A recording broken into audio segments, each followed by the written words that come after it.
जय हिंद आप सभी को। तो चलिए शुरुआत करते हैं। आज के इस क्लास में बिहार दरोगा जो 1275 का एग्ज़ाम हुआ था प्री में क्या होता है, फर्स्ट शिफ्ट और सेकेंड शिफ्ट और मेंस का पेपर, ये तीन जो है ना पेपर हुआ था। मतलब प्री का जो दो पेपर में था, फर्स्ट और सेकेंड का, और इसका मेंस हुआ था। तो इसी का जो है ना पॉलिटी क्वेश्चन देखने वाले हैं। लेकिन पॉलिटी का जो है ना दोनों शिफ्ट का और मेंस का क्वेश्चन नहीं देखेंगे, सिर्फ आज के इस क्लास में प्री जो एग्ज़ाम हुआ था फर्स्ट शिफ्ट का, उसी का जो है ना क्वेश्चन, जो पॉलिटी का क्वेश्चन पूछा गया है उसी को देखने वाले हैं। पूरा डिटेल के साथ देखेंगे, पूरा एक्सप्लेनेशन के साथ देखेंगे, और आपको बताएंगे कि हाँ कहाँ से जो है ना कौन सा चैप्टर से प्री में पूछा गया क्वेश्चन है और फर्स्ट शिफ्ट में कहाँ कहाँ से क्वेश्चन उठाया है। ये सारा जो है ना हम देखने वाले हैं और विथ एक्सप्लेनेशन के साथ देखेंगे, तो बहुत मज़ा आएगा। आपको इससे पता चलेगा ना कि हाँ ये चैप्टर हम पढ़ेंगे, इससे बिहार दरोगा में क्वेश्चन पूछा गया, और लेटेस्ट आपका जो बिहार दरोगा वैकेंसी है वो 1275 ही है। तो इस बार जो है ना थोड़ा क्लास अलग तरीके से करेंगे, क्योंकि सर के द्वारा इस बार टारगेट बैच स्टार्ट किया गया। उसमें सर के द्वारा बोला भी गया है कि एमसीक्यू करवाएंगे। एमसीक्यू में जो भी पहले चैप्टर स्टार्ट करेंगे उसका पहले पीवाईक्यू करवा देंगे। तो इसका जो है देखिए आपको हम बता देते हैं। देखिए बिहार दरोगा 1275 पीटी एग्जाम फर्स्ट शिफ्ट का क्वेश्चन देखने वाले हैं, और क्या है, पॉलिटी क्वेश्चन है। और देखिए कहाँ से क्वेश्चन पूछा गया सारा आपको। देखिए ये जो पीपीटी है, ये इसका जो स्लाइड है ना हम टेलीग्राम चैनल पे डाल दिए, तो आप सभी लोग, हम आशा करते हैं कि सभी लोग देख लिए होंगे। अगर लोग नहीं जुड़े हैं टेलीग्राम चैनल से तो डिस्क्रिप्शन में लिंक है, तो लिंक पर क्लिक करके सभी लोग जरूर ज्वाइन कर लीजिएगा। क्योंकि वहाँ पे अगर आप बिहार दरोगा की तैयारी कर रहे हैं, बिहार पुलिस का ज्वाइन कर रहे हैं, मतलब तैयारी कर रहे हैं, तो आप राहुल स्टडी यूट्यूब चैनल और टेलीग्राम चैनल से जो है ना जुड़ जाइए। आपके लिए 100% फ़ायदेमंद होगा, और ऐसा कंटेंट जो है ना आपको कहीं नहीं मिलेगा, ये तो आप समझ जाइए। इस प्रकार देखिए आपको समझने में आसानी होगा। सारा जो है ना आपका स्लाइड बना करके डाल दिया गया है। तो देखिए आज के क्लास में इस सारा जो है ना पूरा चैप्टर का क्वेश्चन देखने वाले हैं। जो ये क्या है, तो फर्स्ट शिफ्ट का है। देखिए पॉलिटी क्वेश्चन है। पॉलिटी में देखिए जो 1275 एग्जाम हुआ था फर्स्ट शिफ्ट का, उसमें इंडियन पॉलिटी से 14 क्वेश्चन आया था और बिहार पॉलिटी से एक भी क्वेश्चन नहीं आया था। मतलब टोटल जो है ना पॉलिटी की अगर बात करें तो टोटल पॉलिटी से 14 क्वेश्चन आया था। ठीक है, इसमें देखिए चैप्टर क्या क्या था। देखिए इंडियन पॉलिटी, देखिए पहला जो था विधानमंडल से था फर्स्ट शिफ्ट में। देखिए क्वेश्चन नंबर 2 है, बाकी क्वेश्चन नंबर आगे लिखा हुआ है। और ये जो बुक होगा ना, ज्ञान बिंदु क्वेश्चन बैंक है। इसके पहले जो सर के द्वारा प्री मेंस और फर्स्ट शिफ्ट का फर्स्ट सेकेंड और मेंस का पेपर जो करवाया गया था पॉलिटी का, वो सारा हम क्वेश्चन करवा चुके हैं। लेकिन इस क्लास में है ना एक्सप्लेनेशन के साथ देखेंगे, पूरा डिटेल के साथ देखेंगे, इसलिए जो है ना ये क्लास लाया गया है। तो देखिए दूसरा चैप्टर क्या है, तो संसद है। तीसरा चैप्टर की बात करें महत्वपूर्ण समिति है। चौथा का बात करें तो राज्यसभा है। नेक्स्ट देखिए चैप्टर क्या है, पंचायती राज समिति। देखिए क्वेश्चन नंबर क्या है, तो 30 है। आगे देखिए आपको मिलेगा। आगे नेक्स्ट देखिए चैप्टर क्या है, आपातकाल है। और नेक्स्ट देखिए चैप्टर क्या है, महत्वपूर्ण निवारक निरोध अधिनियम है। उसके बाद देखिए चैप्टर नंबर 8 क्या है, सरकारों समकों के स्रोत है। और नेक्स्ट चैप्टर क्या है, तो राज्य कार्यपालिका है। और नेक्स्ट चैप्टर क्या है, संविधान संशोधन। और नेक्स्ट चैप्टर क्या है, नगर पालिका। इतने जो चैप्टर आपको दिख रहा है, ये सारे से जो है ना आपका क्वेश्चन पूछा गया है 1275 के फर्स्ट शिफ्ट में। ठीक है, और आप लोग को बताइएगा लास्ट में ना क्लास कैसा लगा। इस प्रकार जो है ना क्लास आपको लाना चाहिए, नहीं लाना चाहिए, क्योंकि हम सोच रहे हैं इस प्रकार जो आपका पॉलिटी, इकोनॉमिक्स, जैसे भी चैप्टर वाइज चैप्टर आपका सारा हम डिस्कशन करवा दें, तो बहुत अच्छा लगेगा। इस बार जो है ना थोड़ा सा देखिए, आजकल पढ़ाई सब कोई कर रहे हैं, लेकिन थोड़ा सा स्टैंडर्ड लेवल का तैयारी कीजिएगा ना, तो आपका मतलब पढ़ने में भी ईजी लगेगा और लगेगा कि हाँ मेरा तैयारी ना बहुत अच्छे तरीके से हो रहा है। तो ये सब चैप्टर जो है ना आप नोट कर लीजिएगा। आप ज्ञान बिंदु क्वेश्चन बैंक से तो पढ़ ही रहे होंगे, बाकी और भी चैप्टर जैसे और भी बुक है, लूसेंट है, और भी आपके पास कोई बुक है, तो आप ये सब चैप्टर को जो है ना अच्छे से पढ़ लीजिएगा। बाकी अब आपको सारा देखिए करवाने वाले हैं। देखिए ज्ञान बिंदु क्वेश्चन बैंक है, इसी से सारा क्वेश्चन हम नंबर बाई नंबर आपको दिखाने वाले हैं। तो देखिए 1275 का देखिए फर्स्ट शिफ्ट में देखिए क्वेश्चन आया था। देखिए क्वेश्चन नंबर यहाँ पे देखिए 2 था। देखिए राज्य विधानसभा का बात करें, देखिए यहाँ था ना, मतलब विधानमंडल के देखिए क्वेश्चन नंबर कितना है, 2 है। देखिए आप देखो क्वेश्चन नंबर आपको दिया हुआ रहेगा, आप ज्ञान बिंदु क्वेश्चन में खोजिएगा आपको मिल जाएगा। तो देखिए क्वेश्चन नंबर दिया हुआ है। देखिए 1275 के फर्स्ट शिफ्ट में आया था कि राज्य विधानमंडल की अधिकतम संख्या निर्धारित है, कितना है बताइए। क्वेश्चन है कि राज्य विधानमंडल, बहुत अच्छे तरीके से पूरा एक्सप्लेनेशन के साथ देखेंगे, थोड़ा समय लगेगा लेकिन अच्छे तरीके से होगा। तो कह रहा है कि राज्य विधानसभा की अधिकतम संख्या जो है निर्धारित है, कितना है, तो कितना है सबको पता है, कितना इसका आंसर होगा, तो 500 है। कितना है, तो 500 है। और देखिए दरोगा सीरीज जो है ना first second edition, page number 578, ये सारा जो है ना सर के द्वारा दिया गया है, आपको इसको देख लीजिएगा। बाकी इसका डिस्कशन देखते हैं। कह रहा है कि राज्य विधानमंडल की अधिकतम संख्या, देखिए थोड़ा जूम कर दे रहे हैं। कह रहा है कि राज्य विधानमंडल की अधिकतम संख्या 500 निर्धारित है, कितना है, तो 500। तो राज्य विधानसभा की अधिकतम संख्या बोला कितना निर्धारित है, तो 500 है। और संविधान देखिए पॉइंट कर रहा है कि संविधान के अनुच्छेद 170 के अनुसार किसी राज्य की विधानसभा के सदस्यों की अधिकतम संख्या 500 और न्यूनतम संख्या बोलेगा तो 60 हो सकती है। तो याद रखिएगा कि संविधान के अनुच्छेद 170 के अनुसार, संविधान के अनुच्छेद 170 के अनुसार किसी राज्य की विधानसभा के सदस्यों की संख्या अधिकतम बोलेगा तो कितना होगा, तो 500, और न्यूनतम बोलेगा कितना होगा, तो 60 होगा। ये दो क्वेश्चन आपका क्लियर हो गया। चलिए आगे देखते हैं। आगे देख रहा है अनुच्छेद 371 में क्या बोल रहा है कि विभिन्न खंडों में कुछ राज्यों को विशेष प्रावधान प्राप्त है और जिसके तहत विधानसभा सदस्यों की न्यूनतम संख्या कितना है, तो 60 से भी क्या है, तो कम है। तो देखिए यहाँ पे कह रहा है कि अनुच्छेद 371 के विभिन्न खंडों में कुछ राज्यों को विशेष प्रावधान प्राप्त है जिसके तहत विधानसभा सदस्यों की न्यूनतम संख्या कितनी है, तो 60 से भी क्या है, तो कम है। जैसे एक्सेप्शन में क्या है, जैसे देखिए मिजोरम में कितना विधानसभा का सीट है, तो 40 है, सिक्किम में कितना है, तो 32 है, गोवा में बोलेगा कितना है, तो 40 है। ये 3 ऐसे स्टेट है ना जहाँ पे क्या है, मतलब 60 से भी क्या है, तो कम विधानसभा की सीट है। कौन कौन राज्य है, तो मिजोरम में बात करें तो कितना है, 40 है, सिक्किम में बोलेगा तो 32 है, गोवा में बोलेगा कितना है, तो 40 है। और आगे देखिए इसके अलावा अगर केंद्र शासित प्रदेश का बात करें तो दिल्ली में कितना है, तो 70 है, और पुडुचेरी में देखिए कितना है, तो 30 है। ये जो 5 है ना केंद्र शासित और राज्य जो है, ये पाँचों का ना याद रखिएगा। मतलब अगर बात करें कि मिजोरम में कितना है, तो 40, सिक्किम में कितना है, तो 32, गोवा में कितना है, तो 40, और दिल्ली में कितना है, तो 70, और पुडुचेरी में कितना है, तो 30 है। ये विधानसभा कितना है, सदस्य है। ठीक है, आपको सारा जो है ना हम क्लास में क्वेश्चन याद करवा देंगे। आपको देखिए पूरा क्लास जब देखिएगा ना तो लगेगा कि हाँ सच में एकदम बहुत बेहतरीन ढंग से आप क्लास करवाए हैं। और बारी बारी से देखें, छोटा छोटा क्लास में देखेंगे।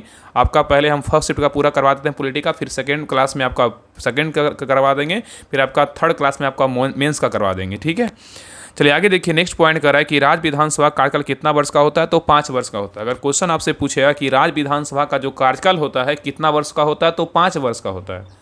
अगर आपसे क्वेश्चन पूछेगा कि राज्य विधानसभा का कार्यकाल कितना वर्षों का होता है, तो 5 वर्ष का होता है। तथा विधानसभा के सत्रावसान के आदेश राज्यपाल द्वारा क्या होते हैं, दिए जाते हैं। तो यहाँ पे क्वेश्चन ये भी पूछ सकता है कि विधानसभा के सत्रावसान का जो आदेश देता है किसके द्वारा दिया जाता है, तो राज्यपाल के द्वारा दिया जाता है। ठीक है, चलिए आगे देखिए।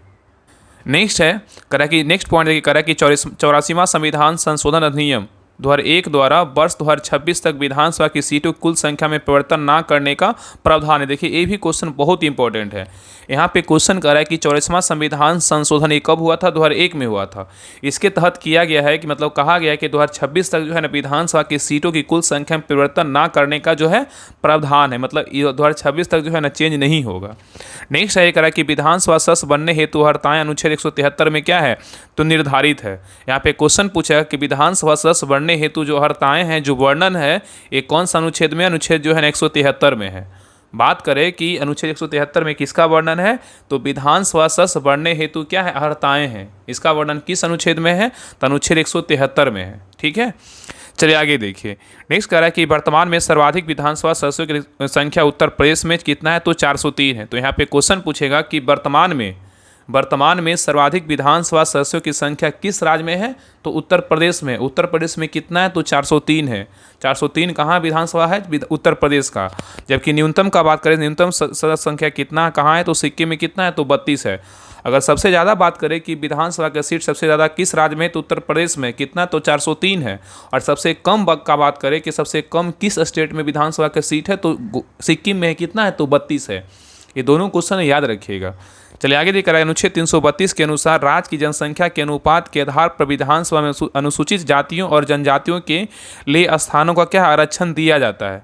तो यहाँ पे देखिए क्वेश्चन कर रहा है अनुच्छेद 332 के अनुसार, अनुच्छेद 332 के अनुसार राज्य की जनसंख्या, अनुच्छेद 332 के अनुसार राज्य की जनसंख्या के अनुपात के आधार पर विधानसभा में अनुसूचित जातियों और जनजातियों के लिए क्या स्थानों का जो है ना आरक्षण मतलब दिया गया है। तो यहाँ पे क्वेश्चन इस तरह से पूछेगा कि कौन सा अनुच्छेद के अनुसार जनसंख्या के अनुपात के आधार पर विधानसभा में अनुसूचित जातियों और जनजातियों के लिए स्थानों का आरक्षण दिया गया है। तो कौन सा अनुच्छेद होगा, अनुच्छेद 332 होगा। ठीक है, तो ये रहा क्वेश्चन नंबर देखिए 1 था, मतलब जो आपका बिहार दरोगा 1275 के फर्स्ट में पूछा गया था। तो इससे ज़्यादा है देखिए पूरा डिटेल आपको मिल गया। इससे ज़्यादा आपका विधानसभा में जो भी क्वेश्चन आएगा आप इससे बाहर नहीं जाएगा। चलिए आगे देखिए नेक्स्ट क्वेश्चन पे आते हैं। कह रहा देखिए दूसरा क्वेश्चन आया था केंद्रीय मंत्रिपरिषद सामूहिक रूप से उत्तरदायी होता है किसके प्रति। केंद्रीय मंत्रिपरिषद सामूहिक रूप से उत्तरदायी होता है किसके प्रति, सबको पता है क्या होगा, तो ये होता है लोकसभा के प्रति होता है। किसके प्रति होता है, लोकसभा के प्रति उत्तरदायी होता है। चलिए आगे नहीं कह रहा है केंद्रीय मंत्रिपरिषद सामूहिक रूप से लोकसभा के प्रति उत्तरदायी होती है और संविधान के अनुच्छेद 75 में स्पष्ट रूप से कह रहा है कि संविधान का अनुच्छेद 75 में स्पष्ट रूप से यह प्रावधान करता है कि मंत्रिपरिषद लोकसभा के प्रति सामूहिक रूप से क्या होगा, उत्तरदायी होगा। तो यहाँ पे क्वेश्चन पूछेगा कि कौन सा अनुच्छेद यह स्पष्ट करता है, मतलब कौन सा अनुच्छेद में यह वर्णन है कि मंत्रिपरिषद लोकसभा के प्रति सामूहिक रूप से उत्तरदायी होगा। तो क्या होगा, अनुच्छेद जो है ना 75 होगा। क्या होगा, अनुच्छेद 75 होगा। चलिए आगे देखिए, आगे करा इसका अर्थ है कि सभी मंत्रियों को उनके सभी कार्यों के लिए लोकसभा के प्रति क्या है, समुचित जिम्मेदारी होगी। नेक्स्ट पॉइंट पे यह करा कि सामूहिक उत्तरदायित्व का सिद्धांत यह भी है कि मंत्रिमंडल के निर्णय सभी केंद्रीय मंत्रियों अन्य मंत्रियों के लिए क्या है, तो बाध्यकारी होगा। करा कि सामूहिक उत्तरदायित्व का सिद्धांत यह भी है कि मंत्रिमंडल के निर्णय सभी केंद्रीय मंत्रियों के लिए क्या है, बाध्यकारी होगा। नेक्स्ट देखिए, कह रहा है कि अनुच्छेद 75 के 2 में क्या है, अनुच्छेद 75 के क्लाउज 2 में क्या है, तो कह रहा है व्यक्तिगत उत्तरदायित्व का सिद्धांत भी वर्णित है और यह कहता है कि मंत्री राष्ट्रपति के प्रसाद पर्यंत अपने पद पर बने रहेंगे। मतलब अनुच्छेद 75 के क्लाउज 2 में कहा गया है कि व्यक्तिगत उत्तरदायित्व का सिद्धांत भी वर्णित है।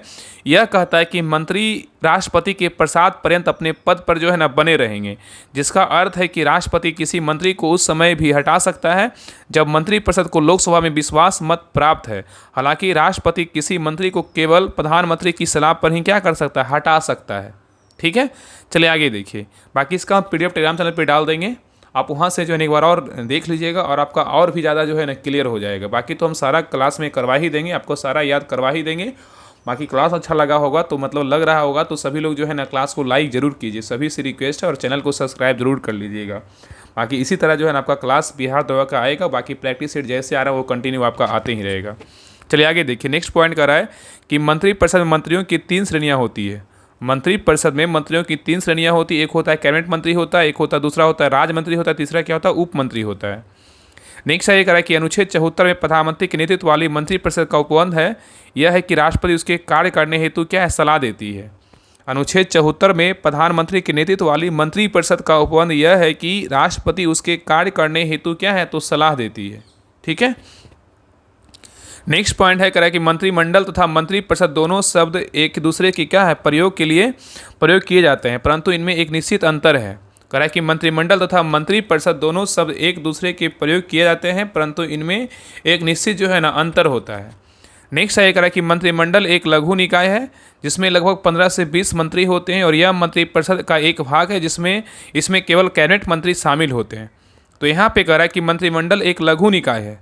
मंत्रिमंडल क्या है, एक लघु निकाय है जिसमें लगभग 15 से 20 मंत्री होते हैं और यह मंत्रिपरिषद का क्या है, एक भाग है और इसमें केवल कैबिनेट मंत्री शामिल होते हैं। और इसका व्याख्या 1978 के 44वें संविधान संशोधन द्वारा अनुच्छेद 352 में जो है ना शामिल है।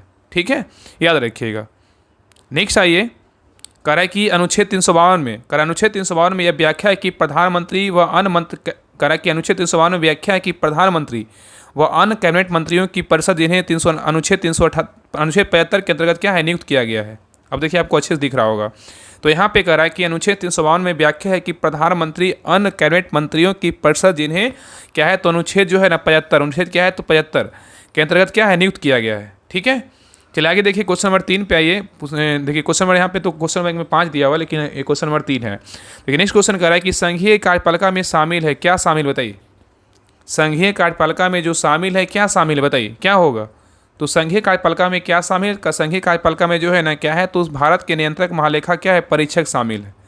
संघीय कार्यपालिका में क्या शामिल नहीं पूछा, यहाँ पे क्या है, नहीं है।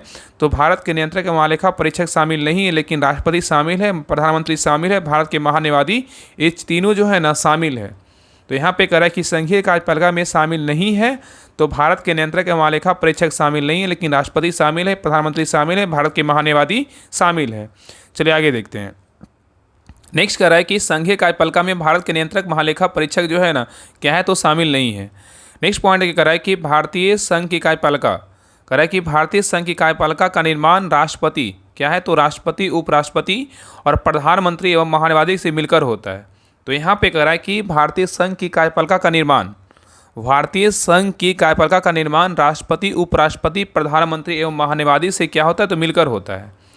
नेक्स्ट कह रहा है कि संविधान के भाग 5, कह रहा है कि संविधान के भाग 5 में अनुच्छेद कितना है, तो 52 से कितना 78 तक संघ की कार्यपालिका का क्या है, तो वर्णन है। तो यहाँ पे क्वेश्चन पूछेगा कि संघ की कार्यपालिका का वर्णन कौन सा भाग में है, तो कितना होगा, तो भाग कितना होगा, तो 5 होगा। ठीक है, और अनुच्छेद बोलेगा कितना, तो 52 से 78 तक में संघ की कार्यपालिका क्या है, तो वर्णन किया गया है। नेक्स्ट ये कह रहा है कि संसदीय व्यवस्था, कह रहा है कि संसदीय व्यवस्था में कार्यपालिका अपनी नीतियों एवं कार्यों के लिए विधायिका के प्रति क्या होती है, उत्तरदायी होती है। तो यहाँ पे कह रहा है कि संसदीय व्यवस्था में कार्यपालिका और अपनी नीतियों एवं कार्यों के लिए क्या विधायिका के प्रति क्या होती है, उत्तरदायी होती है। नेक्स्ट ये कह रहा है कि संघ की कार्यपालिका शक्तियाँ राष्ट्रपति को क्या है, तो प्राप्त है। कह रहा है कि संघ की कार्यपालिका शक्तियाँ राष्ट्रपति को प्राप्त है, परंतु वास्तविक शक्तियाँ प्रधानमंत्री एवं उनके मंत्रिपरिषद में क्या है, तो निहित है।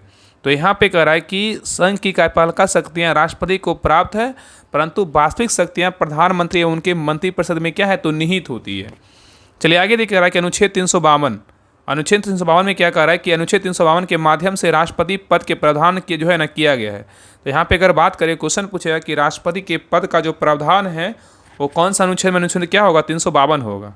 राष्ट्रपति के पद का जो प्रावधान है कौन सा अनुच्छेद में, अनुच्छेद जो है ना अनुच्छेद 52 में है। नेक्स्ट आइए, कर अनुच्छेद 53 के तहत, कर अनुच्छेद 53 में क्या है, अनुच्छेद 53 के तहत भारत के राष्ट्रपति अपनी कार्यपालिका संबंधी समस्त शक्तियों का प्रयोग एवं स्वयं अथवा अधीनस्थ अधिकारियों के माध्यम से जो है ना करता है। तो भारत का राष्ट्रपति कह रहा है कि भारत का राष्ट्रपति अपनी कार्यपालिका संबंधी समस्त शक्तियों का प्रयोग स्वयं अथवा अधीनस्थ अधिकारियों के माध्यम से करता है। कौन सा अनुच्छेद कहता है, अनुच्छेद 53 के तहत करता है। ठीक है। नेक्स्ट ये कह रहा है कि प्रधानमंत्री शासन का प्रशासनिक प्रधान होता है। जो प्रधानमंत्री होते हैं वो शासन का क्या है, शासनिक प्रधान होता है, जो शक्तियों का वास्तविक क्या है, प्रयोग करता है। नेक्स्ट ये कह रहा है कि अनुच्छेद 75 के 1 में, अनुच्छेद के 75 के 1 में क्या कहा गया है, तो अनुच्छेद के 75 का 1 में क्या कहा गया है, कह रहा है कि राष्ट्रपति द्वारा प्रधानमंत्री, कह रहा है कि राष्ट्रपति द्वारा प्रधानमंत्री की नियुक्ति का प्रावधान करता है, और अर्थात राष्ट्रपति संसदीय व्यवस्था के अनुसार लोकसभा में बहुमत प्राप्त दल के नेता को प्रधानमंत्री जो है नियुक्त करता है। तो याद रखिएगा, ये पॉइंट याद रखिएगा कि अनुच्छेद 75 के 1 में राष्ट्रपति द्वारा प्रधानमंत्री की नियुक्ति का प्रावधान करता है, अर्थात राष्ट्रपति संसदीय व्यवस्था के अनुसार लोकसभा में बहुमत प्राप्त दल के नेता को जो है ना प्रधानमंत्री नियुक्त करता है। ठीक है। नेक्स्ट ये कह रहा है कि संविधान के अनुच्छेद 76, कह रहा है कि संविधान के अनुच्छेद 76 के अंतर्गत भारत के महान्यायवादी के पद का क्या है, तो प्रावधान है। सबको पता है कि भारत के महान्यायवादी का जो प्रावधान है कौन सा अनुच्छेद में, अनुच्छेद 76 में है। नेक्स्ट ये कह रहा है कि राष्ट्रपति द्वारा महान्यायवादी की नियुक्ति होती है। राष्ट्रपति के द्वारा ही महान्यायवादी की नियुक्ति होती है एवं वह राष्ट्रपति के प्रसाद पर्यंत पर पद धारण करता है, और यह देश का जो है ना सर्वोच्च कानूनी क्या अधिकारी की योग्यता रखता है। तो यहाँ पे क्वेश्चन पूछेगा कि देश का सर्वोच्च कानूनी अधिकारी कौन होता है, तो भारत के जो है ना महान्यायवादी होते हैं। और भारत के महान्यायवादी की नियुक्ति कौन करते हैं, तो राष्ट्रपति करते हैं। और महान्यायवादी जो है ना अपने पद पर कब तक बना रह सकता है, जब तक राष्ट्रपति उसको चाहें तब तक जो है ना अपने पद पर बना रह सकता है। ठीक है। चलिए आगे देखिए। नेक्स्ट कह रहा है कि भारत के नियंत्रक एवं महालेखा परीक्षा का उल्लेख संविधान के अनुच्छेद 148 से जो है ना 151 में किया गया है। भारत के नियंत्रक एवं महालेखा परीक्षा का जो उल्लेख है संविधान के अनुच्छेद 148 से 151 में किया गया है, और यह लोक वित्त संरक्षक एवं लोकलेखा परीक्षण लेखा विभाग का मुखिया होता है, और वह राज्य या केंद्र स्तरों पर क्या करता है, नियंत्रण करता है। नेक्स्ट क्वेश्चन पे आइए। देखिए क्वेश्चन नंबर नेक्स्ट है, देखिए क्वेश्चन आया था, कह रहा है कि भारत सरकार, कह रहा है कि भारत सरकार द्वारा जनजातियों के स्व शासन के विभिन्न अवामों का परीक्षण करने के लिए गठित समिति का नाम बताइए। यहाँ पे क्वेश्चन आया था कि भारत सरकार द्वारा जनजातियों के स्व शासन के विभिन्न अवामों का परीक्षण करने के लिए गठित समिति का नाम बताइए। बताइए कौन सा समिति था, क्या होगा, बताइए बताइए समिति का नाम क्या था। तो समिति कौन था, भूरिया समिति था। क्या था, भूरिया समिति था। ठीक है, याद रखिए कौन समिति था, भूरिया समिति था। चलिए आगे देखिए। नेक्स्ट कह रहा है कि भारत, देखिए इसका डिटेल देखते हैं। कह रहा है कि भारत सरकार द्वारा जनजातियों के स्वशासन के विभिन्न आयामों का परीक्षण करने के लिए भूरिया समिति का जो है ना गठन किया गया था। तो यहाँ पे कह रहा है कि भारत सरकार द्वारा जनजातियों के स्वशासन के विभिन्न आयामों का परीक्षण करने के लिए भूरिया समिति क्या किया, गठन किया गया था। और नेक्स्ट कह रहा है कि जून 1994 में अनुसूचित क्षेत्रों की स्थिति का अध्ययन करने हेतु भूरिया समिति का गठन किया गया था। नेक्स्ट कह रहा है कि भूरिया समिति ने 1995 में केंद्र सरकार के समझ अपनी जो है रिपोर्ट प्रस्तुत की थी। और भूरिया समिति के बारे में कह रहा है, भूरिया समिति की सिफारिशों को मानते हुए अनुसूचित क्षेत्रों के लिए केंद्रीय कानून को ठीक माना गया, और इसका मुख्य उद्देश्य केंद्रीय कानूनों के माध्यम से जनजातीय स्वतः क्षेत्रों को विनिष्ट करना था, जिसका उल्लंघन राज्य ना कर पाए। ठीक है, चलिए आगे देखते हैं। नेक्स्ट पॉइंट कर रहा है कि सरकारी आयोग, क्या कर रहा है, सरकारी आयोग के बारे में कर रहा है। कर रहा है सरकारी आयोग के बारे में कर रहा है, इस समिति गठन मतलब सरकारी समिति का जो गठन हुआ था जून 1983 में केंद्र राज्य संबंधों को सुधारने तथा राज्यों की स्वायत्त संबंधी मांगों पर सिफारिश देने के लिए जो है ना किया गया था। तो सिंपल याद रखिएगा, सरकारी आयोग का जो गठन हुआ था कब हुआ था? 1983 में किया गया था। और इसके अन्य दो सदस्य थे, श्री बी शिवरामन और क्या है, एस आर सेन थे। चलिए आगे देखते हैं। नेक्स्ट आइए करा है कि अशोक मेहता समिति के बारे में करा है। क्या करा है? अशोक मेहता समिति बहुत इंपॉर्टेंट है। करा है दिसंबर 1977 में जनता पार्टी की सरकार द्वारा अशोक मेहता की अध्यक्षता में समिति का जो है ना गठन किया गया था। तो अशोक मेहता समिति का जो गठन हुआ था कब हुआ था? 1977 में अशोक मेहता समिति का गठन किया गया था। जनता पार्टी सरकार द्वारा अशोक मेहता समिति की अध्यक्षता में समिति का गठन किया गया था। और अशोक मेहता समिति ने रिपोर्ट अगस्त 1978 में क्या किया था? पेश किया था, मतलब सौंपी थी। और इसने पंचायत व्यवस्था हेतु द्विस्तरीय मॉडल पंचायत, मंडल पंचायत व जिला परिषद अपनाने की जो है ना बात कही थी। नेक्स्ट आइए करें एल.एम. सिंघवी समिति। और देखिए ये क्वेश्चन जो है ना बलवंत राय मेहता समिति से क्वेश्चन कल ही डीएसओ का पेपर करवाए थे, तो उसमें जो है ना क्वेश्चन आया था। तो ये सब जो टॉपिक है ना बहुत इंपॉर्टेंट टॉपिक है। इस सब से क्वेश्चन अगर आप कंपटीशन का एग्जाम दे रहे हैं तो आपका क्वेश्चन 90% है कि आपका क्वेश्चन जरूर आएगा। अगर बिहार में एग्जाम दे रहे हैं चाहे कहीं भी दे रहे हैं तो आपका ये सब टॉपिक जो है ना हॉट टॉपिक है। तो देखिए आप उठा लीजिएगा, एनालिसिस अगर वीडियो नहीं देखे हैं तो जाके चेक कीजिएगा, आपको ना क्लास मिल जाएगा। और बहुत लोगों का कमेंट आ रहा है ना कि आंसर गलत बताते हैं। महाराज मत इतना सोचिए कॉमन सेंस कि उसका आंसर मिलता नहीं है, आंसर ना बनाना पड़ता है। और 150 क्वेश्चन का आंसर बनाना, मान लीजिए सारा चेक होता है, बाय मिस्टेक 1-2 क्वेश्चन गलत हो जाता है तो उसको सुधार करके फिर आपको जो है ना टेलीग्राम पे क्यूज बोर्ड बनाकर मतलब डाल दिया जाता है ताकि आपको अच्छे से जो है ना आपका वहाँ पे भी सही कर दीजिए और यहाँ पे आप सही कर दीजिए ताकि एग्जाम में आपका गलत ना हो। इतना तो आपके लिए किया जाता है। इतना आप नेगेटिव कमेंट मत किया कीजिए, तो कम से कम थोड़ा सा समझिए कि बाय मिस्टेक गलत होता है। ऐसा नहीं उसका आंसर मिल गया था, आंसर ऑफिशियल आंसर बुक में दिया हुआ था ताकि हम आएँ और आपको करवा दिए। सारा आंसर देखना पड़ता है, सारा आंसर मिलाना पड़ता है, हाँ इसका आंसर सही है गलत है सारा खोजना पड़ता है। अगर मान लीजिए कहीं से आंसर मिल भी जाएगा तो बाय मिस्टेक अगर 2 आंसर गलत रहता ही है। 150 क्वेश्चन का 100% ऑफिशियल आंसर के साथ मिलाना नहीं संभव है। तब भी हम कोशिश किए कि आपका पूरा 99% आपका सही हो। अब बिल्कुल सही है, बाकी जो क्वेश्चन गलत था उसको हम सारा टेलीग्राम चैनल पे बोर्ड को जो है ना माध्यम से बना करके आपको हम सारा करवा दिए हैं। तो इस चीज़ को समझिए, सिर्फ कॉमेंट करने से आपका नहीं होगा। चलिए आगे देखिए एल.एम. सिंघवी समिति के बारे में कह रहा है। लक्ष्मी मल सिंघवी मतलब एल.एम. सिंघवी समिति का गठन राजीव गांधी सरकार द्वारा 1986 में किया गया था। तो एल.एम. सिंघवी समिति का जो गठन हुआ था कब हुआ था? 1986 में हुआ था। और इसने पंचायती राज व्यवस्था को संवैधानिक दर्जा देने का सुझाव दिया था। नहीं थे कह रहा है कि राज्य वित्त आयोग का गठन तथा पंचायतों को आरोपण का अधिकार देने का भी सुझाव दिया था। कौन? एल.एम. सिंघवी समिति। चलिए आगे देखिए क्वेश्चन आया था। क्वेश्चन था कि राष्ट्रपति, देखिए क्वेश्चन नंबर कितना है तो 5 है, लेकिन क्वेश्चन नंबर इसमें 23 है, लेकिन क्वेश्चन नंबर कितना है तो 5 है।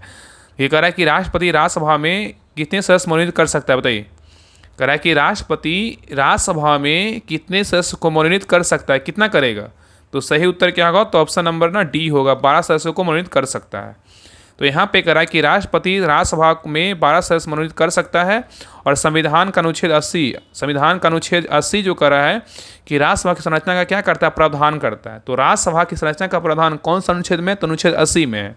और संविधान के अनुच्छेद 80 के क्लाउज 3 के तहत राष्ट्रपति द्वारा साहित्य, विज्ञान, कला, समाज सेवा के संबंध में विशेष ज्ञान रखने वाले 12 सदस्यों को क्या करता है? मनोनीत किया जाता है। ठीक है, तो यहाँ पे कह रहा है कि संविधान के अनुच्छेद 80 के क्लाउज 3 के तहत राष्ट्रपति द्वारा साहित्य, विज्ञान, कला और समाज सेवा के संबंध में विशेष ज्ञान रखने वाले 12 सदस्यों को मनोनीत किया जाता है। नेक्स्ट पॉइंट करा कि राष्ट्रपति द्वारा राज्यसभा में विभिन्न क्षेत्रों के ख्याति प्राप्त 12 व्यक्तियों को मनोनयक की अवधारणा आयरलैंड के संविधान से क्या है तो प्रेरित है। नेक्स्ट ये करा कि राज्यसभा में अधिकतम 250 सदस्य हो सकते हैं। अगर बात क्वेश्चन पूछेगा कि राज्यसभा में जो है अधिकतम कितने सदस्य हो सकते हैं, 250 जो है सदस्य हो सकते हैं, परंतु वर्तमान में इनकी संख्या कितना है? 245 है। नेक्स्ट ये करा कि राज्य विशेष की जनसंख्या के आधार पर किसी राज्य से आने वाले सदस्यों की संख्या का क्या है निर्धारण होता है। और वर्तमान में उत्तर प्रदेश में राज्यसभा सदस्यों की सीटों की संख्या कितना है तो 31 है। वर्तमान में बात करें कि राज्यसभा में सदस्यों की सीटों की संख्या अधिकतम कहाँ है तो उत्तर प्रदेश में कितना है तो 31 है। और भारतीय संविधान के अनुच्छेद 83 के 1 के अनुसार राज्यसभा एक अस्थायी सदन है। याद रखिएगा ना कि भारतीय संविधान के अनुच्छेद 83 के क्लाउज 1 के तहत 1 के अनुसार राज्यसभा एक क्या है तो अस्थायी सदन है, कभी भंग नहीं होता है, अर्थात इसका जो है विघटन नहीं होता है। नेक्स्ट ये कह रहा है कि भारत के उपराष्ट्रपति राज्यसभा के पदेन क्या होते हैं? सभापति होते हैं। ये भी क्वेश्चन पूछ सकता है कि भारत के राज्यसभा मतलब यहाँ पे पूछेगा कि राज्यसभा के पदेन उपसभापति कौन होते हैं? तो भारत के उपराष्ट्रपति होते हैं, अनुच्छेद 89 के तहत होते हैं। नेक्स्ट कह रहा है कि वर्तमान में भारत के उपराष्ट्रपति कौन है? जगदीप धनखड़ है। ये भी क्या है, तो ये जो है ना मतलब त्यागपत्र दे दिए हैं। ये 11वें राष्ट्रपति थे, 14वें राष्ट्रपति थे, अभी तक उपराष्ट्रपति बने भी नहीं हैं। ऐसा ही होता है। चलिए आगे देखिए। नेक्स्ट क्वेश्चन देखिए, क्वेश्चन पूछा था कि निम्नलिखित में से कौन, कह रहा है कि निम्नलिखित में से कौन राष्ट्रपति के महाभियोग की प्रक्रिया में भाग नहीं लेता। यहाँ पे क्वेश्चन पूछा था कि निम्नलिखित में से कौन राष्ट्रपति के महाभियोग की प्रक्रिया में भाग नहीं लेता है। कौन इसमें भाग नहीं लेता है? सही कूट चुनिए, बताइए कौन कौन होगा, बताइए क्या होगा सही उत्तर। यहाँ पे नहीं बात किया, नहीं लेता। देखिए पहला कह रहा है कि संसद के किसी भी सदन के मनोनीत सदस्य ये भाग लेते हैं, संसद के किसी भी सदन के निर्वाचित सदस्य ये भी भाग लेते हैं, और राज्य विधानसभा के निर्वाचित सदस्य ये भाग नहीं लेते हैं, और दिल्ली पुडुचेरी एवं संघ राज्य क्षेत्रों की विधानसभा के निर्वाचित सदस्य ये जो है ना भाग नहीं लेते। तो इसका उत्तर क्या होगा? तो यहाँ पे 3 और 4 जो है ना भाग नहीं लेता। उत्तर क्या होगा? तो ऑप्शन नंबर सी, 3 और 4, बाकी 1 और 2 भाग लेते हैं। चलिए इसका डिटेल देखते हैं। कह रहा है कि राष्ट्रपति, कह रहा है कि राष्ट्रपति के महाभियोग की प्रक्रिया में राज्य विधानसभा के निर्वाचित सदस्य तथा दिल्ली एवं पुडुचेरी संघ राज्य क्षेत्र की विधानसभा के निर्वाचित सदस्य जो है ना भाग नहीं लेते। यहाँ पे देखिए पॉइंट अच्छे से देख लीजिए। कह रहा है कि राष्ट्रपति के महाभियोग की प्रक्रिया में राज्य विधानसभा के निर्वाचित सदस्य तथा दिल्ली एवं पुडुचेरी संघ राज्य क्षेत्र की विधानसभा के निर्वाचित सदस्य जो है ना भाग नहीं लेते हैं। ठीक है, आगे देखिए पॉइंट में कह रहा है कि संविधान के अनुच्छेद 61 के तहत राष्ट्रपति द्वारा संविधान का अतिक्रमण करने पर संसद को शक्ति है कि महाभियोग की प्रक्रिया द्वारा राष्ट्रपति को जो है ना हटा दे। राष्ट्रपति की महाभियोग की प्रक्रिया बोले अनुच्छेद कितना? 61 में। नेक्स्ट कह रहा है कि महाभियोग की प्रक्रिया संसद के दोनों सदनों के निर्वाचित सदस्य के अलावा मनोनीत सदस्य दोनों सदनों के में भाग ले सकते हैं, और राज्य विधानसभाओं तथा दिल्ली पुडुचेरी की विधानसभाओं के निर्वाचित सदस्य इसमें से भाग नहीं ले सकते हैं, भले ही राष्ट्रपति निर्वाचन में क्या है सदस्य भाग लेते हैं। ठीक है, नेक्स्ट ये कह रहा है कि महाभियोग क्या है? अर्ध न्यायिक प्रक्रिया है। महाभियोग क्या है? तो अर्ध न्यायिक प्रक्रिया है, और राष्ट्रपति के महाभियोग की प्रक्रिया संसद किसी भी सदन से शुरू की जा सकती है। राष्ट्रपति के महाभियोग की प्रक्रिया संसद के किसी भी सदन से जो है ना शुरू की जा सकती है, और महाभियोग का आरोप संसद के किसी सदन में लगाया जा सकता है, लेकिन ऐसा करने के लिए राष्ट्रपति जो है 14 दिन पूर्व क्या है मतलब इसको जो है ना मतलब अथी करना पड़ेगा, परमिशन लेना पड़ेगा। तो यहाँ पे याद रखिएगा कि महाभियोग का आरोप, कह रहा है कि महाभियोग का आरोप संसद के किसी भी सदन से लगाया जा सकता है, लेकिन ऐसा करने के लिए जो है राष्ट्रपति को 14 दिन पूर्व क्या है मतलब अनुमति मतलब नोटिस देना पड़ेगा, नोटिस देना होता है। और यह नोटिस जो है सदन की कुल सदस्य संख्या के कम से कम जो है 1/4 मतलब 1/4 सदस्यों द्वारा हस्ताक्षरित होना आवश्यक है। ठीक है, याद रखिएगा। चलिए आगे देखिए। नेक्स्ट क्वेश्चन पे कह रहा है कि बलवंत राय मेहता कमेटी संबंधित है किससे? बताइए। बलवंत राय मेहता कमेटी का जो संबंध है किससे है? बताइए क्या होगा? तो सही उत्तर क्या होगा? तो ऑप्शन नंबर 1 पंचायती राज से। किससे? पंचायती राज से है। तो कह रहा है कि बलवंत राय मेहता कमेटी का जो संबंध है पंचायती राज से संबंधित है, और बलवंत राय मेहता समिति का जो गठन हुआ था 1957 में योजना आयोग अब नीति आयोग द्वारा सामुदायिक विकास कार्यक्रम और राष्ट्रीय विकास सेवा कार्यक्रम के अध्ययन के लिए गठित की गई। वह नवंबर 1957 में समिति ने अपनी रिपोर्ट प्रस्तुत की। मतलब बलवंत राय मेहता समिति का जो गठन हुआ था 1957 में, और नवंबर 1957 में जो है अपना रिपोर्ट भी सौंप दी थी। नेक्स्ट कह रहा है कि इस समिति ने पंचायती राज व्यवस्था का त्रिस्तरीय ढांचा बनाए जाने की जो है ना बात कही थी। और त्रिस्तरीय जो ढांचा था क्या था? ग्राम स्तर पे जो है ना ग्राम पंचायत होगा, खंड या ब्लॉक स्तर पे पंचायत समिति होगा, और जिला स्तर पे क्या? जिला परिषद होगा। और आगे देख रहा है कि 1958 में राष्ट्रीय विकास परिषद ने बलवंत राय मेहता समिति की सिफारिशें जो है ना स्वीकार की थी। तो यहाँ पे कह रहा है कि 1958 में राष्ट्रीय विकास परिषद ने बलवंत राय मेहता समिति की सिफारिशें स्वीकार की, और 2 अक्टूबर 1959 को नागौर जिले मतलब राजस्थान में तत्कालीन प्रधानमंत्री पंडित जवाहरलाल नेहरू द्वारा देश की पहली त्रिस्तरीय पंचायत का जो है ना उद्घाटन किया गया। तो यहाँ पे कह रहा है कि 2 अक्टूबर 1959 को नागौर जिले कहाँ है? राजस्थान में तत्कालीन प्रधानमंत्री कौन थे? पंडित जवाहरलाल नेहरू द्वारा देश की पहली त्रिस्तरीय पंचायत का जो है ना उद्घाटन किया गया। ठीक है, आगे देखा है कि तदोपरांत 11 अक्टूबर 1959 को आंध्र प्रदेश के महबूब नगर जिले के 7 नगर विकास खंड में इसका काम इसने जो है ना शुरू किया गया। और मौलिक अधिकार का संविधान भाग 3 में कह रहा है कि मौलिक अधिकार का संविधान भाग 3 में अनुच्छेद कितना 12 से 35 तक उल्लेख है कि संयुक्त राज्य अमेरिका के संविधान से जो है लिया गया। ठीक है, 12 से 35 तक में उल्लेख है, और इसे संयुक्त राज्य अमेरिका के संविधान से क्या है तो लिया गया है। तो यहाँ पे क्वेश्चन पूछा है कि मौलिक अधिकार का वर्णन किस में? तो भाग 3 में है, और कितना से कितना अनुच्छेद है? 12 से 35 तक है। और मौलिक अधिकार का जो उल्लेख है कहाँ से लिया गया? तो अमेरिका के संविधान से मौलिक अधिकार लिया गया है। नेक्स्ट ये कह रहा है कि संविधान के भाग 3 को भारत का जो है ना मैग्ना कार्टा की संज्ञा दी जाती है, और मूल कर्तव्य को सरदार स्वर्ण समिति के नेतृत्व में गठित समिति के सुझाव पर 42वां संविधान संशोधन 1976 द्वारा भारतीय संविधान के भाग 4 के क और 51 के क के अंतर्गत क्या है तो शामिल किया गया है। नेक्स्ट ये करा कि प्रारंभ में 10 मूल कर्तव्य थे। प्रारंभ में कितने मूल कर्तव्य थे? 10 मूल कर्तव्य थे। बाद में 86वां संविधान संशोधन 2002 के द्वारा 11 मूल कर्तव्य को जो है जोड़ा गया। और नेक्स्ट करा कि भारत में मूल कर्तव्य को भूतपूर्व सोवियत संघ के संविधान से अपनाया गया। तो यहाँ पे करा कि भारत में मूल कर्तव्य को भूतपूर्व सोवियत संघ के संविधान से अपनाया गया और नीति निर्देशक तत्वों का वर्णन संविधान के भाग 4 में अनुच्छेद 36 से 51 तक किया गया है। तो यहाँ पे क्वेश्चन पूछा कि नीति निर्देशक तत्वों का वर्णन कौन सा भाग में? तो भाग 4 में है। अनुच्छेद पूछा है कितना? तो 36 से 51 तक में किया गया है। चलिए आगे देखिए। नेक्स्ट क्वेश्चन था करा कि राष्ट्रीय आपातकाल के दौरान अनुच्छेद 19 किस अनुच्छेद के तहत निलंबित किया जाता है? बताइए। क्वेश्चन करा कि राष्ट्रीय आपातकाल के दौरान अनुच्छेद 19 किस अनुच्छेद के तहत निलंबित किया जाता है? बताइए कौन सा अनुच्छेद होगा? इसका सही उत्तर क्या होगा? तो ऑप्शन नंबर जो है ना क्या हो जाएगा? तो बी। अनुच्छेद कितना होगा? 358 होगा। ठीक है। तो यहाँ पे कहा कि राष्ट्रीय आपातकाल के दौरान अनुच्छेद 19 का निलंबन अनुच्छेद 358 के तहत किया जाता है। अनुच्छेद 358 के अनुसार यदि युद्ध या बाह्य आक्रमण के कारण अनुच्छेद 352 के तहत संपूर्ण भारत में या भारत के किसी भाग में आपातकाल की घोषणा की गई है तो संविधान के अनुच्छेद 19 द्वारा प्रदत्त 6 मूल अधिकारों को स्वतः निलंबन हो जाता है और इसके लिए कोई आदेश निकालने या विधेयक पारित करने की जरूरत जो है नहीं होती है। तो यहाँ पे कह रहा है कि अनुच्छेद 358 के अनुसार यदि युद्ध या बाह्य आक्रमण के कारण अनुच्छेद 352 के तहत संपूर्ण भारत में या भारत के किसी भाग में आपातकाल की घोषणा की गई है तो संविधान के अनुच्छेद 19 द्वारा प्रदत्त 6 मूल अधिकारों स्वतः निलंबन हो जाता है। इसके लिए कोई आदेश निकालने या विधेयक पारित करने का जरूरत नहीं है। चलिए आगे देखते हैं। नेक्स्ट है कहा कि आपातकाल के समाप्त हो जाने के उपरांत अनुच्छेद 19 जो है स्वतः क्या पुनर्जीवित हो जाता है। मतलब अगर आपातकाल अगर समाप्त हो जाएगा तो अनुच्छेद पुनः मतलब 19 क्या है? पुनर्जीवित स्वतः मतलब क्या है? पुनर्जीवित हो जाता है।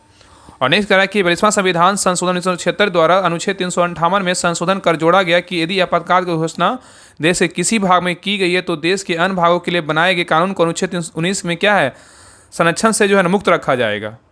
नेक्स्ट कह रहा है कि 1975 में घोषित आपातकाल के दुरुपयोग अनुच्छेद 1975 में घोषित आपातकाल के दुरुपयोग के कारण 44वां संविधान संशोधन 1976 में जनता पार्टी की सरकार अनुच्छेद 358 में संशोधन कर 2 शर्तें दी गई जो निम्नलिखित है। कौन कौन है? देखिए पहला है अनुच्छेद 19 का निलंबन युद्ध या बाहरी आक्रमण के आधार पर मतलब जो है आधार पर घोषित आपात में ही होगा, सद विद्रोह के कारण घोषित आपात में नहीं होगा। और दूसरा कह रहा है कि अनुच्छेद 358 केवल उन्हीं कानूनों को सुरक्षा प्रदान करेगा जिसका सीधा संबंध आपातकाल से है और इस आशय की स्पष्ट घोषणा की गई कि ऐसे कानून के तहत दिए गए आदेशों को भी यह सुरक्षा प्राप्त होगी। नेक्स्ट ये करा कि भारत में वित्तीय आपात अभी तक एक बार भी नहीं लगा है। यहाँ पे क्वेश्चन पूछा है कि भारत में अभी तक वित्तीय आपात का लगा है या नहीं, तो एक बार भी नहीं लगा है। नेक्स्ट करा कि अनुच्छेद 359 के तहत बाह्य तथा आंतरिक दोनों आपातकाल के दौरान अनुच्छेद 20 और 21 छोड़कर सभी मूलाधिकार क्या है निलंबित हो जाता है। तो यहाँ पे करा अनुच्छेद 359 के तहत बाह्य तथा आंतरिक दोनों आपातकाल के दौरान अनुच्छेद 20 और 21 को छोड़कर सभी मूलाधिकार क्या होते हैं निलंबित हो जाता है। नेक्स्ट है ये करा कि भारतीय संविधान में आपात उपबंधों को 3 भागों में क्या है तो बांटा गया है। भारतीय संविधान में आपात उपबंधों को 3 भागों में बांटा गया है। तो पहला क्या है राष्ट्रीय आपात, इसका वर्णन कौन सा अनुच्छेद में? अनुच्छेद 352 में है। दूसरा बोलेगा तो राष्ट्रपति शासन है, इसका वर्णन क्या है? अनुच्छेद 356 में। इसको क्या बोलते हैं? राज्यों में संवैधानिक तंत्र की क्या है विफलता है। और वित्तीय आपातकाल का वर्णन कौन सा अनुच्छेद में? अनुच्छेद 360 में है। तो कह रहा है कि अब तक 3 बार राष्ट्रीय आपातकाल की घोषणा जो है ना की जा चुकी है। अगर राष्ट्रीय आपातकाल की बात करें 352 का जो प्रयोग कितने बार हुआ? अभी तक 3 बार हुआ है। नेक्स्ट आइए, नेक्स्ट क्वेश्चन देखिए। कह रहा है कि निम्नलिखित में से निवारक निरोध अधिनियम के कालानुक्रम के में व्यवस्थित कीजिए। मतलब कौन सा क्रम कब हुआ था इसके बारे में बताना है। कह रहा है निम्नलिखित निवारक निरोध अधिनियम के कालानुसार मतलब व्यवस्थित कीजिए। यहाँ पे कह रहा है सही कूट को चुनिए। तो पहले यहाँ पे क्या हो जाएगा? तो पहले होगा आंतरिक सुरक्षा व्यवस्था अधिनियम होगा। उसके बाद क्या होगा? तो विदेशी मुद्रा के संरक्षण व तस्करी गतिविधियों की रोकथाम अधिनियम होगा। और नेक्स्ट इसके बाद क्या होगा? राष्ट्रीय सुरक्षा अधिनियम होगा। उसके बाद क्या होगा? तो स्वापक और अस्थि और मन प्रभावी पदार्थ अवैध व्यापार निवारण अधिनियम होगा। तो उत्तर क्या होगा? तो ऑप्शन नंबर ए होगा 2, 4, 1, 3। चलिए आगे इसका डिटेल देखते हैं। तो कह रहा है कि निवारक निरोध कानून, कह रहा है निवारक निरोध कानून जिन्हें संसद द्वारा क्या है बनाया गया है। निवारक निरोध कानून जो है जिन्हें संसद द्वारा बनाया गया जो क्या है तो निम्न है। तो देखिए पहला पॉइंट कर रहा है निवारक निरोध कानून जिन्हें संसद द्वारा बनाया गया है जो क्या है तो निम्न है। पहला क्या है? तो निवारक निरोध अधिनियम ये कब आया था? 1950 में आया था। निवारक निरोध अधिनियम जो था ये कब आया था? 1950 में आया था, जो 1969 में क्या समाप्त कर दिया गया। और दूसरा जो था आंतरिक सुरक्षा अधिनियम, जिसको क्या बोलते हैं? मीसा बोलते हैं। ये मीसा 1917 में, जिसे 1975 में क्या कर निरस्त कर दिया गया। ठीक है। नेक्स्ट ये करा कि तीसरा क्या है? विदेशी मुद्रा का संरक्षण एवं व्यवसाय निवारण अधिनियम। ये क्या है? तो कॉफ एप्सो, COFEUPO, कॉफ क्या है? कॉफे पोसा। ये आया था 1974 में आया था। तो विदेशी मुद्रा का संरक्षण एवं व्यवसाय निवारण अधिनियम ये कब आया था? 1974 में आया था। और चौथा क्या है? तो चौथा है राष्ट्रीय सुरक्षा अधिनियम, जिसको क्या बोलते हैं? नासा। नासा कब आया था? 1980 में आया था।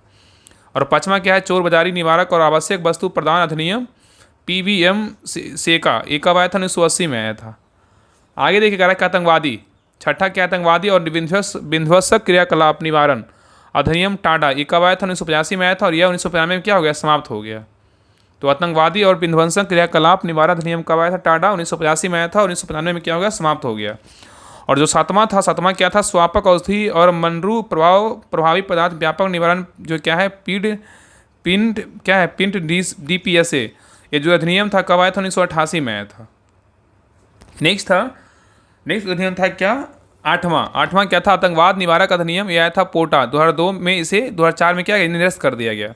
मतलब जो पोटा आया था 2002 में और इसे निरस्त किया गया 2004 में। और नेक्स्ट है नौवां गैर कानूनी गतिविधियां रोकथाम अधिनियम, UAPA 1967 में आया, जो कि 2004, 8 और 12 और 2019 में संशोधित हुआ। तो ये क्रम क्या है? तो 2, 4, 1, 3 सही है। चलिए आगे देखते हैं। कह रहा है कि निवारक निरोध कानून या निरोध एवं गिरफ्तारी से संरक्षण का अनुच्छेद किसमें? अनुच्छेद 22 में है। यहाँ पे देखिए बहुत इंपॉर्टेंट क्वेश्चन है। कह रहा निवारक निरोध कानून या निरोध एवं गिरफ्तारी से संरक्षण का जो संबंध है अनुच्छेद किससे? तो अनुच्छेद 22 से है। और 40वां संविधान संशोधन अधिनियम 1978 द्वारा निरोध की अवधि को बिना सलाहकार बोर्ड के राय के जो है 3 माह तक जो है ना कर दिया गया है। ठीक है। चलिए आगे देखिए। नेक्स्ट क्वेश्चन है, करा कि मुख्यमंत्री कार्य व शक्तियों का उल्लेख भारतीय संविधान के किस अनुच्छेद में मिलता है? बताइए। क्वेश्चन कर रहा है कि मुख्यमंत्री कार्य व शक्तियों का उल्लेख भारतीय संविधान के किस अनुच्छेद में मिलता है? तो क्या होगा? तो सही उत्तर होगा ऑप्शन नंबर बी, अनुच्छेद कितना होगा? 167 होगा। तो कारण मुख्यमंत्री के कार्य व शक्तियों का उल्लेख भारतीय संविधान के अनुच्छेद 167 में मिलता है। याद रखिएगा कि मुख्यमंत्री के कार्य व शक्तियों का उल्लेख भारतीय संविधान के कौन सा अनुच्छेद में मिलता है? तो 167 में मिलता है। और मुख्यमंत्री मंत्रालयों का प्रधान होता है और वह सभी मंत्रालयों पर निगरानी एवं सामंजस्य तथा समन्वय स्थापित करने का क्या है? जो कार्य करता है। और नेक्स्ट अनुच्छेद 167 के अनुसार प्रत्येक राज्य के मुख्यमंत्री का यह कर्तव्य होगा कि राज्य के प्रशासन संबंधी सूचना राज्यपाल को जो है ना प्रदान करेगा। नेक्स्ट ये करा कि राज्य के प्रशासन से संबंधी और विधान विषयक प्रस्थानों संबंधी मंत्रिपरिषद के सभी विनिश्चय राज्यपाल को संसूचित करना एवं इससे संबंधित को जानकारी राज्यपाल को जो है उसे राज्यपाल मांगे उसे देना। देखिए यहाँ पे कह रहा है कि राज्य के प्रशासन संबंधी और विधान विषयक प्रस्थापनों संबंधी मंत्रिपरिषद के सभी विनिश्चय राज्यपाल को संसूचित करना एवं इससे संबंधित जो जानकारी राज्यपाल मांगे उसे देना। नेक्स्ट कह रहा है कि मुख्यमंत्री का यह भी दायित्व है कि अगर किसी विषय पर किसी मंत्री ने निश्चित कर दिया है कि परंतु मंत्रिपरिषद द्वारा विचार नहीं किया गया है तो राज्यपाल द्वारा अपेक्षा किए जाने पर मंत्रिपरिषद के समझ विचार के लिए रखें। आगे देखकर अनुच्छेद 162 में क्या है? अनुच्छेद 162 का संबंध राज्य की कार्यपालिका शक्ति का विस्तार से है। तो यहाँ पे क्वेश्चन पूछा है कि राज्य की कार्यपालिका शक्ति का विस्तार का संबंध किस अनुच्छेद है? अनुच्छेद 162 से है। तो राज्य की कार्यपालिका शक्ति का विस्तार अगर पूछेगा कौन सा अनुच्छेद में है? अनुच्छेद 162 में है। और यह विस्तार उन विषयों पर होगा जिनके संबंध में उस राज्य के विधानमंडल को विधि बनाने की क्या है तो शक्ति है। और नेक्स्ट अनुच्छेद 168। अनुच्छेद 168 में क्या है? तो राज्यों के विधानमंडलों का क्या है? प्रावधान करता है। राज्यों के विधानमंडलों का जो प्रावधान करता है कौन सा अनुच्छेद? अनुच्छेद जो है 100 क्या है? तो 68 है। कितना? अनुच्छेद 168 है। और अनुच्छेद 169 में क्या है? तो राज्यों में विधान परिषदों का उत्पादन या सृजन करना प्रावधान करता है। यहाँ पे क्वेश्चन पूछेगा अनुच्छेद जो है 162 में क्या है? तो राज्य की कार्यपालिका शक्ति का क्या है? विस्तार है। ये पॉइंट याद रखिएगा, आपको याद रहेगा। राज्य की कार्यपालिका शक्ति का विस्तार बोलेगा अनुच्छेद कितना? 162 में। किसमें? अनुच्छेद 162 में है। और राज्यों के विधानमंडल का गठन का प्रावधान बोलेगा तो किसमें? अनुच्छेद कितना? 168 में है। राज्यों के विधानमंडल का प्रावधान बोलेगा तो किसमें? अनुच्छेद 168 में है। और अनुच्छेद 169 में क्या है? तो राज्यों में विधान परिषदों का उत्साधन या सृजन प्रावधान करता है। कितना है? अनुच्छेद 169 में। चलिए आगे देखिए। नेक्स्ट क्वेश्चन आया था कि भारतीय संविधान करा कि भारतीय संविधान के कौन से भाग को 7वें संविधान संशोधन 1956 के द्वारा हटाया गया? बताइए। क्वेश्चन करा कि भारतीय संविधान के कौन से भाग को 7वें संशोधन द्वारा मतलब संविधान संशोधन 1956 के द्वारा हटाया गया? बताइए किसको हटाया गया? क्या हो जाएगा, तो भाग 7, किसको, भाग 7 को। तो यहाँ पे कह रहा है कि यहाँ पे कह रहा है कि भाग, यहाँ पे कह रहा है भारतीय संविधान के भाग जो है ना 7, भारतीय संविधान के भाग 7 को 7वें संविधान संशोधन 1956 के द्वारा हटाया गया। तो कहा है कि भारतीय संविधान के भाग 7 को 7वें संविधान संशोधन 1956 के द्वारा हटाया गया और राज्य पुनर्गठन आयोग की रिपोर्ट को लागू करने के लिए यह संशोधन अधिनियम जो है ना पारित किया गया। ठीक है। नेक्स्ट कह रहा है कि 7वें संविधान संशोधन द्वारा अनुच्छेद 238 को जो है निरस्त कर दिया गया। बहुत इंपॉर्टेंट है, क्वेश्चन पूछेगा कि किस संविधान संशोधन द्वारा अनुच्छेद 238 को निरस्त कर दिया गया, तो 7वें संविधान संशोधन द्वारा अनुच्छेद 238 को निरस्त कर दिया गया।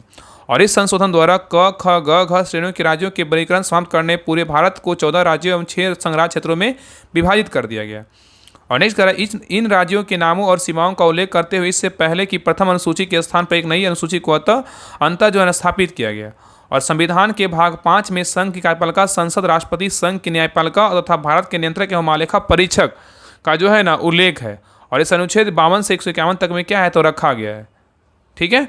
तो याद रखिए, संविधान के भाग 5 में संघ की कार्यपालिका संसद, राष्ट्रपति, संघ की न्यायपालिका तथा भारत के नियंत्रक महालेखा परीक्षक का जो है ना उल्लेख है और इसे अनुच्छेद 52 से 151 तक में रखा गया है। और संविधान के भाग 6 में राज्य से संबंधित उपबंध का उल्लेख किया गया है, जो कितना अनुच्छेद 152 से कितना 237 में किया गया है। और संविधान के भाग कितना, तो भाग जो है ना 8, संविधान के भाग कितना 8 में संघ राज्य क्षेत्र का उल्लेख है, जिसे अनुच्छेद 239 से 242 तक में रखा गया है। चलिए आगे देखिए, नेक्स्ट क्वेश्चन पे करें। क्वेश्चन नंबर देखिए, यहाँ पे बुक में तो 94 है, बाकी क्वेश्चन ऐसे होगा 9 या 8 होगा।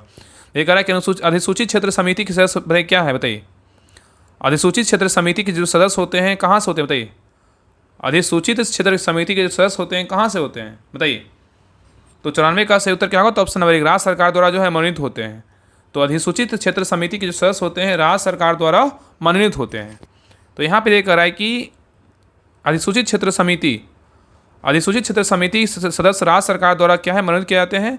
और शहरी स्थानीय सरकार के 8 स्वरूपों में क्या है, 8 रूपों में एक अनुसूचित क्षेत्र क्या है, तो समिति है। नेक्स्ट कह रहा है कि तेजी से विकसित हो रहे कस्बों और बुनियादी सुविधाओं से वंचित कस्बों के लिए अधिसूचित क्षेत्र समिति मतलब नोटिफाइड एरिया कम्युनिटीज का गठन किया जाता है और इसे राज्य सरकार के अधिनियम द्वारा क्या स्थापित किया गया है। नेक्स्ट कह रहा है कि भारत में शहरी स्थानीय सरकार में 8 शहरी निकाय है, नगर निगम, नगर पालिका, अधिसूचित क्षेत्र समिति, नगर क्षेत्र समिति और छावनी बोर्ड, टाउनशिप, पोर्ट ट्रस्ट, विशेष प्रयोजन एजेंसी है। चलिए आगे देखिए, नेक्स्ट क्वेश्चन कह रहा है कि भारतीय संविधान की उद्देशिका में संशोधन किया गया, बताइए किसके द्वारा। भारतीय संविधान की उद्देशिका में संशोधन किया गया किसके द्वारा, बताइए। भारतीय संविधान की उद्देशिका में संशोधन किया गया किसके द्वारा, बताइए क्या होगा। तो सही उत्तर होगा ऑप्शन नंबर क्या होगा, तो सी, 42वां संविधान संशोधन द्वारा इसको जो है संशोधन किया गया। थोड़ा जूम कर दे रहे हैं। ये कह रहा है कि भारतीय संविधान की उद्देशिका में संशोधन 42वां संविधान संशोधन द्वारा किया गया है और संविधान की प्रस्तावना उद्देशिका में 42वां संविधान संशोधन द्वारा 3 नए शब्द जोड़े गए, समाजवादी, पदनिरपेक्ष और अखंडता शब्द जो है ना जोड़ा गया। और आगे कह रहा है कि 42वां संविधान संशोधन को लघु संविधान भी कहा जाता है। 42वां संविधान संशोधन को लघु संविधान भी कहा जाता है और यह मुख्यतः सरदार स्वयंसी समिति की सिफारिशों को मूर्त रूप था। ठीक है। और नेक्स्ट कह रहा है कि इसके तहत ही 74 के 1 को संशोधित कर स्पष्ट कर दिया गया कि राष्ट्रपति, प्रधानमंत्री उनकी मंत्रिपरिषद की सलाह के अनुसार जो है ना कार्य करेगा। नेक्स्ट ये कह रहा है कि इसी संशोधन के अंतर्गत मौलिक कर्तव्य को जोड़ा गया, 42वां संविधान संशोधन के तहत ही जोड़ा गया। और यहाँ पे देखिए नेक्स्ट पॉइंट कह रहा है अनुच्छेद 31 के क्लाउज की में कह रहा है कि शामिल कर राष्ट्र विरोधी गतिविधियों तथा सम्मेलनों को वर्णित करने वाली विधियों को संविधान के 14, 19 एवं 31 के उल्लंघन के आधार पर न्यायिक पुनरावलोकन से संरक्षण जो है ना प्रदान किया गया। और नेक्स्ट कह रहा है कि आपातकाल की स्थिति में लोकसभा तथा राज्य विधानसभाओं की समयावधि को 5 वर्ष से बढ़ाकर 6 वर्ष कर दिया गया और इसे बाद में 44वां संविधान संशोधन द्वारा पुनः 5 वर्ष कर दिया गया। तो यहाँ पे कह रहा है कि आपातकाल की स्थिति में लोकसभा तथा राज्य विधानसभाओं की समयावधि को 5 वर्ष से बढ़ाकर 6 वर्ष कर दिया गया और इसके बाद जो है इसे बाद में 44वां संविधान संशोधन द्वारा उसे क्या कर दिया, पुनः 5 वर्ष कर दिया गया।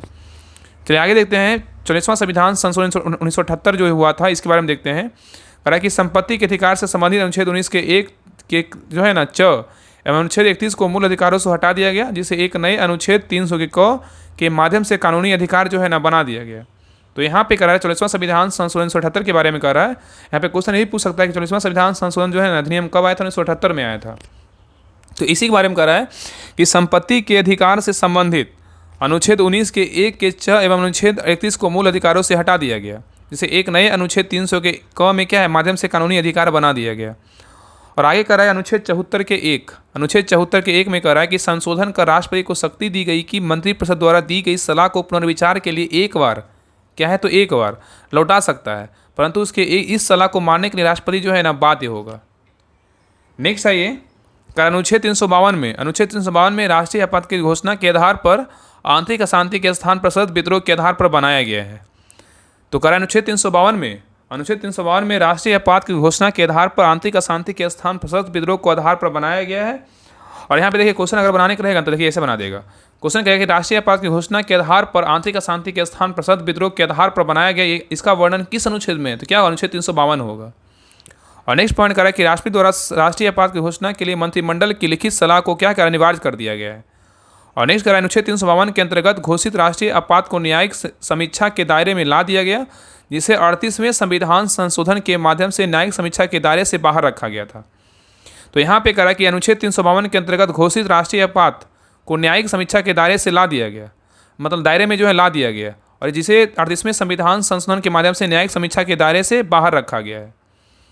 नेक्स्ट ये करा कि किसी राज्य में संवैधानिक तंत्र की विफलता की स्थिति से में संसद द्वारा उस राज्य में अनुच्छेद 356 के तहत राष्ट्रपति शासन घोषित करने का प्रस्ताव एक बार में जो है 6 माह से अधिक के लिए क्या है प्रवर्तन नहीं होगा।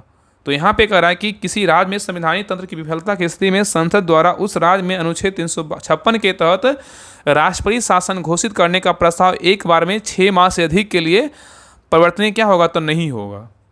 तो ये रहा 1275 का जो फर्स्ट शिफ्ट में पॉलिटी का जो क्वेश्चन पूछा गया था, सारा हम क्वेश्चन करवा दिए। लगभग आपका 13 क्वेश्चन था, आपका सारा जो है ना 13 क्वेश्चन करवा दिए। आपका लगभग आपका 40 से 45 मिनट लग गया। हमको पता था कि अगर पूरा डिटेल के साथ अगर एनालिसिस करेंगे तो आपका समय लगेगा, इसलिए हम आपका एक क्लास में आपका 1275 का फर्स्ट शिफ्ट करवा दिए। अगले शिफ्ट में आपका अगले क्लास में जो है ना आपका 1275 का सेकंड शिफ्ट करवा देंगे, फिर थर्ड क्लास में आपका मेंस करवा देंगे, क्योंकि डिटेल बहुत ज़रूरी है। अगर डिटेल के साथ अगर आप पढ़ रहे हैं तो आपको जो है ना ज़्यादा फायदा करेगा। आपका उस टॉपिक से आपका प्रॉब्लम जो है ना होगा ही नहीं।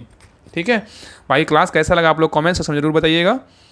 और बहुत लोग का जो मैसेज आ रहा था, आप लोग को बताते हैं बिहार दरोगा का जो न्यू होमवर्क सीरीज आने वाला है बैच 4, इसका एडमिशन जो है ना आप लोग का 8 अगस्त मतलब रक्षाबंधन से आपका स्टार्ट होगा, और ये इसका एडमिशन आप लोग जल्दी से जुड़ जाइएगा। आपका एडमिशन 2 से 4-5 दिन होगा, उसके बाद आपका जो है इस ग्रुप में आपका मतलब जो प्रैक्टिस सेट होगा आपका स्टार्ट कर जाएगा। फिर धीरे धीरे आपका होमवर्क भी मतलब 1 सप्ताह के अंदर आपका स्टार्ट कर दिया जाएगा। तो रक्षाबंधन से जो है, रक्षाबंधन कब है तो 9 तारीख को है, तो रक्षाबंधन से आपका एडमिशन इसमें स्टार्ट होगा। इसमें होमवर्क के साथ साथ आपको प्रैक्टिस सेट भी करवाया जाएगा। तो सभी लोग जरूर जुड़िएगा, आपका शुरू से सारा कुछ करवाया जाएगा। और बाकी ये जो आपका ग्रुप है, आपको तो जुड़ गए होंगे, 100 प्रैक्टिस सेट जो टेलीग्राम क्यूज बोर्ड में करवाया गया है वो आपका 100 प्रैक्टिस सेट का उस ग्रुप में डाल दिया गया है। तो आप सभी लोग रिवीजन करते रहिए। बाकी रात में 10 बजे और शाम में 3 बजे भी रिवीजन करवा रहे हैं, क्योंकि सभी लोग जो है ना टेस्ट नहीं लगा पाते हैं सेल्फ में, बहुत लोग का रुकता है। इसलिए सोचे कि आपका जो है ना आपको वैकेंसी आपका 15 अगस्त के बाद आ जाएगा बिहार दरोगा का। तो इसलिए जो है 9 तारीख से न्यू बिहार दरोगा का होमवर्क सीरीज आ रहा है, और आप सभी लोग जो है पढ़ाई में अच्छे से लग जाइए। और बाकी क्लास कैसा लगा होगा इसके बारे में क्लास के बारे में जरूर बताइएगा, इस प्रकार क्लास आपको चाहिए नहीं चाहिए। बाकी इसके पहले तो हम 1275 का पीटी मेंस और दोनों शिफ्ट का और मेंस का पेपर करवा चुके हैं, लेकिन एक्सप्लेनेशन के साथ जो है नहीं करवाए पूरा डिटेल के साथ, क्योंकि डिस्कशन जो है ना बहुत ज़रूरी है। बाकी इस ग्रुप में जुड़ जाइएगा, लिंक दिया हुआ है टेलीग्राम चैनल पर, तो लिंक पर क्लिक करके सभी लोग ज्वाइन कर लीजिएगा। बाकी टेलीग्राम चैनल का लिंक है, आप सभी लोग उस ग्रुप में जो है हमेशा अपडेट रहिए। आपको सारा जो प्रक्रिया है, न्यूज़ है, आपका कंटेंट है, सारा आपको वहीं पे मिलेगा। तो सभी लोग जरूर जुड़ जाइएगा और चैनल को सब्सक्राइब जरूर कर लीजिएगा, और क्लास के बारे में जरूर अपना रिव्यू सेंड कीजिएगा। कोशिश किए कि आपका बेहतरीन से बेहतरीन ढंग से आपका जो है ना डिस्कशन करवाया जाए, और बाकी ऐसा ही करवाया जाएगा। अगले क्लास में आपका 1275 का मेंस मतलब सेकंड शिफ्ट का करवा देंगे। ठीक है, तो मिलते हैं एक नए क्लास में। सभी लोग क्लास को लाइक करके जाइएगा। तो मिलते हैं नए क्लास में, तब तक के लिए जय हिंद, जय भारत।